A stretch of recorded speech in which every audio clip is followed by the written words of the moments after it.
The Center for Information Integrity in South Africa recently shared information about the white Afrikaans people that had landed in the United States being granted refugee status by President Donald Trump.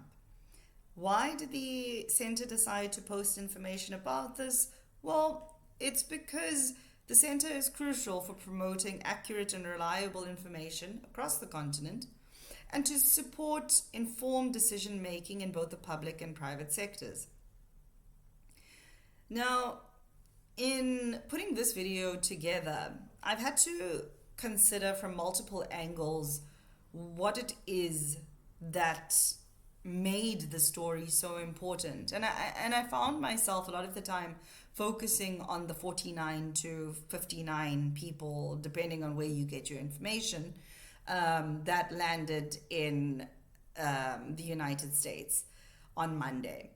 And I make that point because the different newsrooms are in such a rush to get the story out or to get information out that Newsroom Africa, for example, quoted 49 people. The Guardian quoted 50 people.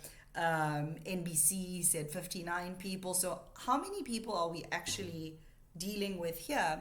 Out of a conservative estimate of approximately 3 million white Afrikaans speaking people in the country, it's important to know these things so that information can be aligned. But more than that, I think I found myself trying to understand what is it about these 49 to 59 people that sits at the heart of contention for so many people. And I think that is perhaps the wrong area or too narrow an area to focus on, because these people are people in need. They are Afrikaners in need. They are white Afrikaans speaking people in South Africa who believe that the government has let them down. And not only the government, but they also believe that their own communities have let them down to the point that they need to seek refuge in a whole other country.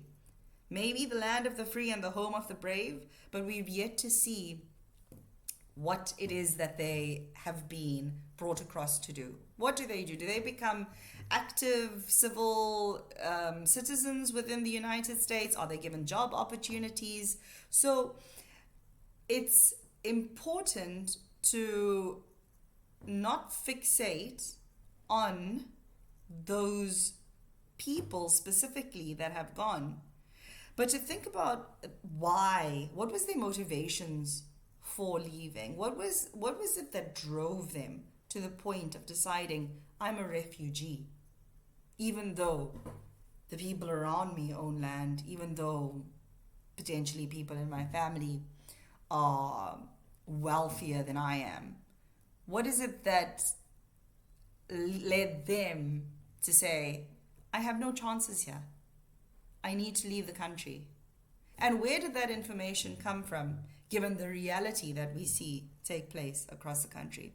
So those are just some of the thoughts that have been circulating in my head and maybe in some of yours, for us to have a deeper and more interesting conversation about the white Afrikaans people who've recently landed in the United States.